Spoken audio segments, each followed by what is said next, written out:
Ah, passive income. It's that dream, right? Earning money while you sleep. But how do you actually make it happen, especially here in India? Well, let's dive in and break down what it really takes. This whole thing kicks off with a real question from a young professional on Reddit. It's a goal so many of us have, and it just perfectly sets up the puzzle we're going to solve. What does it really take to pull in 1 lakh a month without actively working for it? Okay, so first things first, let's get one thing straight. Passive income is not money for nothing. It always requires an investment up front. That could be money, sure, but it could also be your time or a specific skill you have. The whole point is to build something that, down the line, makes you money without your constant day-to-day grind. So, to really get to the bottom of this, we've got to understand who's asking the question in the first place. Yeah, this isn't some made up scenario. We're talking about a real 24-year-old software engineer in Bangalore pulling in about 23 lakhs a year. His big dream? Fire, financial independence, retire early. But here's the kicker. Even with that fantastic salary, he feels like he can't even afford a house in the city. I'm sure that's a feeling a lot of you can relate to. All right, so how can he actually get there? Well, the first path is probably the one you've heard the most about, making your money work for you. A really common starting point here is dividend stocks.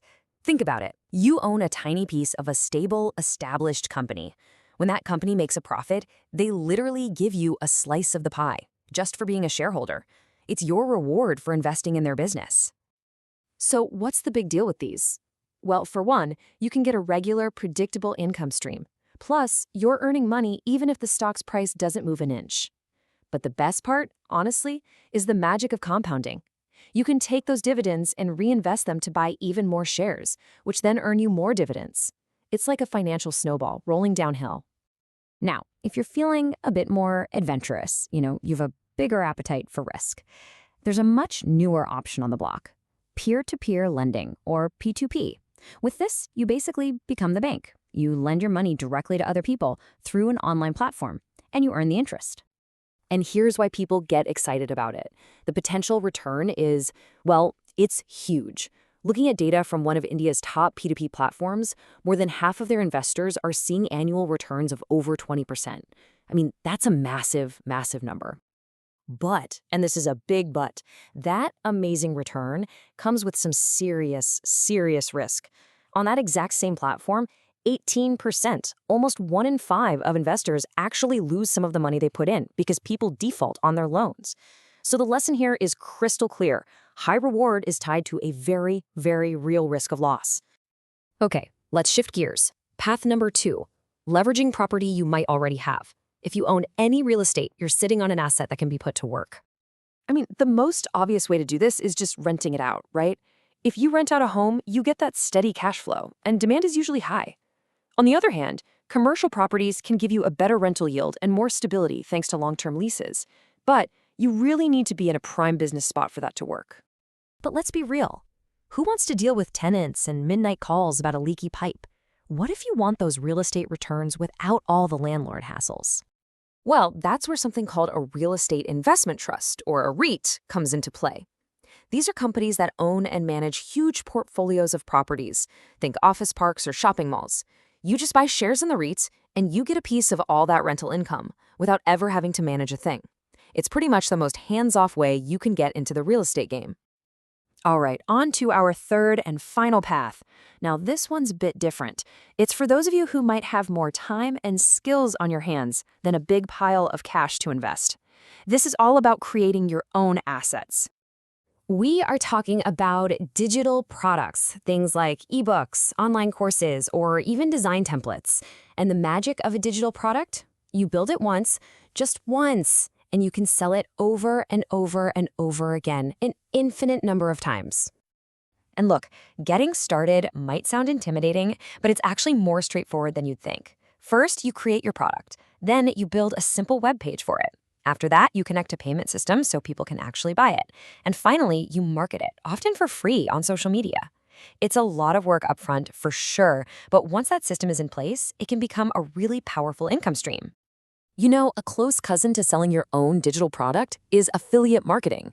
Here, instead of creating your own thing, you just promote someone else's product. You get a special, unique link, and every single time somebody clicks that link and buys the product, you get a commission. If you've already got a blog or a social media following, this is a super low effort way to start making some money from your content. Okay, so we've looked at all these cool ideas, but now it's time for a reality check. Let's get down to brass tacks and talk numbers. What does it actually take to hit that 1 lakh per month goal? So take a look at this. This is the math.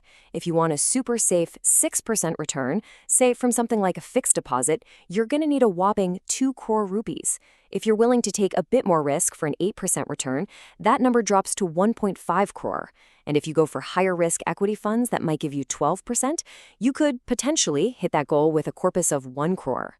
It's a direct trade-off. The more risk you take on, the less cash you need up front. And please, let's not gloss over the risks here. We have to be super clear about this. Equity markets go up, but they also go down. Those P2P loans, they can and do default. Your rental property could sit empty for months, or you could get a terrible tenant. And if you're creating digital products, well, you're jumping into a very, very crowded and competitive space. Every single one of these paths has its own challenges you need to be ready for. Okay, so after all that, you might be thinking, where on earth do I even begin? Well, let's break it down into some simple, actionable steps. Here's a simple 5-step game plan you can follow. First, define your goals. And hey, maybe don't start with 1 lakh a month. Start smaller. Second, take a hard look at your resources. What do you have more of? Money, time, or skills? Third, research the paths that actually fit what you have. Fourth, make a real, detailed plan. And finally, the most important part, start doing it and keep track of how it's going. And that brings us to the final question. And honestly, it's the most important one. Forget the big, scary goal for just a second. Based on everything we've just talked about, what is the first, small, manageable step that you can take today to start building your passive income stream? Because that's where the journey really begins.